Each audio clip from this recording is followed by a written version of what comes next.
আকিমিস সালাহ ইয়া বুনাইয়া আকিমিস সালাহ, হে বৎস নামাজ কায়েম করো।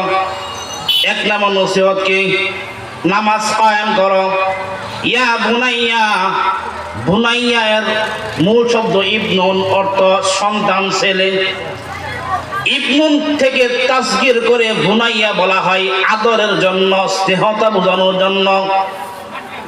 এর অর্থ ইয়া বুনাইয়া, হে বৎস আকিমিস সালাহ, নামাজ কায়েম করো। এক নাম্বার নামাজ কায়েম করো। নামাজ কেমন করে কায়েম করা হয়? মুফাসসিরিনে কেরাম তাফসীরে বাইসাবির মধ্যে কাজী নাসিরউদ্দিন বাইসাবি বলেন, ইকামত সালাতের একটা হলো তা'দিলে আরকান সহ নামাজ আদায় করা। কি করা?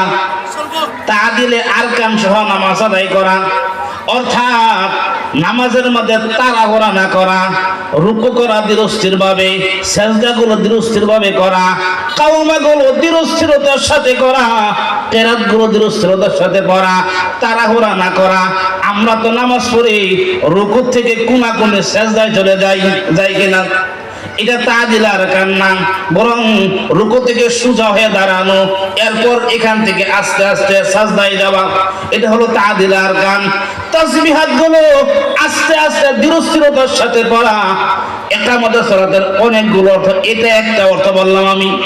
আকিমিস সালাহ, নামাজ কায়েম করো। ইকামতের সালাত তা'দিল আরকানের সাথে নামাজ কায়েম করো, এক নাম্বার। দুই নাম্বার, ওয়া'মুর বিল মা'রুফ ওয়ানহা আনিল মুনকার। ও বৎস, ও সারাম, দুই নাম্বার নসিহত তোমাকে আমি করতেছি। ওয়া'মুর বিল মা'রুফ, সৎ কাজের আদেশ প্রদান করো এবং অসৎ কাজ থেকে বাধা প্রদান করো। সৎ কাজের আদেশ করো, অসৎ কাজ থেকে বাধা প্রদান করো, দুই নাম্বার নসিহত। তিন নাম্বার নসিহত, ওয়াসবির আলা মা আসাবাক।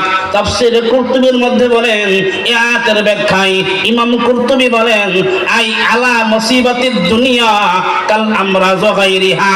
দুনিয়ার যত মুসিবত তোমার হবে, প্রত্যেকটা মুসিবতের মধ্যে ধৈর্য ধারণ করো। আসবুরাতুল হাবস, আটকিয়ে রাখা, ধৈর্য ধারণ করা, মনকে বেঁধে রাখা, উৎপাত না করা, অস্থির না হওয়া, ধৈর্য ধারণ করা, সয়ে যাওয়া। তাহাম্মুল বলা হয় এটাকে আরবিতে, সয়ে যাওয়া, সহ্য করা। ওয়াসবির আলা মা আসাবাক, সমস্ত মুসিবতের মধ্যে ধৈর্য ধারণ করো। কাল আমরাজ, যেমন অসুস্থ হলে হাই হুতাশ না করা। আমাদের সমাজে অসুস্থ হলে মানুষ হাই হুতাশ করে কি করে না? অনেক মানুষ অধৈর্য হয়ে যায়, হাই হুতাশ করে। আল্লাহ কি আমারে দেখছে আর কাউকে দেখে না? বলে কি বলে না? আল্লাহ কি আমারে দেখছে আর কাউকে দেখলো না? এরকম কথা অনেকে আমরা বলে ফেলি না। ওয়াসবির আলা মা আসাবাক, মুসিবতের মধ্যে আল্লাহর উপর ধৈর্য ধারণ করা, সবর করা। লুকমান হাকিম তার সন্তানকে এই আয়াতের মধ্যে 3 নম্বর নসিহত করেন, মুসিবতের সময় ধৈর্য ধারণ করা। লুকমান হাকিম যখন নসিহত করেন, ছেলে বলে, আব্বা বুঝলাম না, মুসিবতের সময় ধৈর্য ধারণ বুঝলাম না, বুঝা নাই, না বুঝি নাই, ঠিক আছে তাহলে চলো। লুকমান হাকিম তার সন্তানকে নিয়ে বললেন, বাবা ওই এলাকায়, পার্শ্ববর্তী এলাকায় নবী আছে, নবীর সহবতে তোমাকে নিয়ে যাই। বড়দের সহবতে গেলে ইমানের মধ্যে মজা বাড়ে। আল্লাহ ওয়ালাদের সহবতে গেলে ইমানের, ইবাদতের যোগ সব পয়দা হয়, ইবাদতের প্রতি মন মাইল হয়।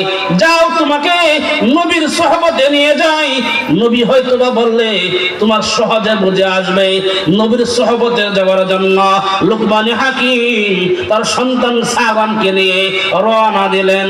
রওনা হলেন বিশাল মরুভূমি, ওই মরুভূমি বালুকাময় এলাকা দিয়ে রওনা দিলেন। কিছু সাথে কিছু খাবার, সামান্য কিছু সঙ্গী কিছু নিয়ে গেলেন। রওনা হওয়ার পর সন্তান আগে আগে চলতেছে, লুকমান হাকিম বাপ পেছনে পেছনে চলতেছে।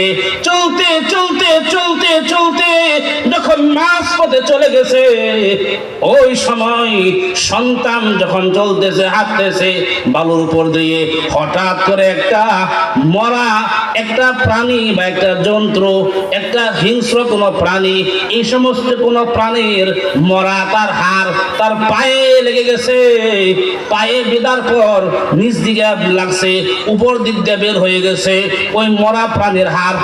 কথা বোঝা আসছে কিনা?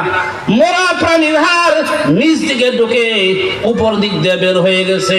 এখন আর ছেলে হাঁটতে পারতেছে না, আর চলতে পারতেছে না। তখন বাপ লুকমানে হাকিম তাকে ধরছে, ধরার পর আর চলতে পারতেছে না।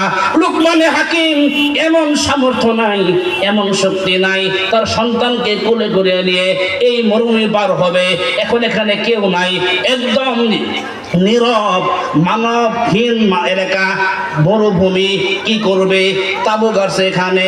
তাবু গাড়ার পর রাত্র হয়েছে, আবার পরের দিন সকালবেলা হয়েছে, দিন চলে গেছে, রাত্র চলে গেছে। এইভাবে একদিন, 2 দিন, 3 দিন যখন হয়ে গেছে, আর তো কোনো উপায় নাই। এমন অসুস্থ, এই কাটার কারণে, এই হাড়ের কারণে, কাটার কারণে এখন বাচ্চার গায়ে জ্বর এসে গেছে। আস্তে আস্তে ওই যে কাটা গেছে, ওই যে কাটা লাগছে পায়ের মধ্যে, হাড় লাগছে, ওই যে কেটে গেছে, এই কাটা জায়গা থেকে গোশত পচা শুরু হয়ে গেছে, পচন ধরে গেছে, পা পচে যাইতেছে। এখন কি করবে? কোনো চিকিৎসা করার উপায় এখানে নাই। এখন লুকমানে হাকিম আল্লাহর দরবারে সেজদায় পড়ে কান্নাকাটি করে, ওগো আল্লাহ, ওগো মালিক, আমি আমার সন্তানকে সবুরের অর্থ বোঝানোর জন্য নবীর কাছে সহবতে যাওয়ার জন্য ইচ্ছা করেছিলাম। আল্লাহ, তুমি কি আমাকে এমন সবুরের পরীক্ষা নিবা যেই পরীক্ষা আমি ফেল করি? আল্লাহ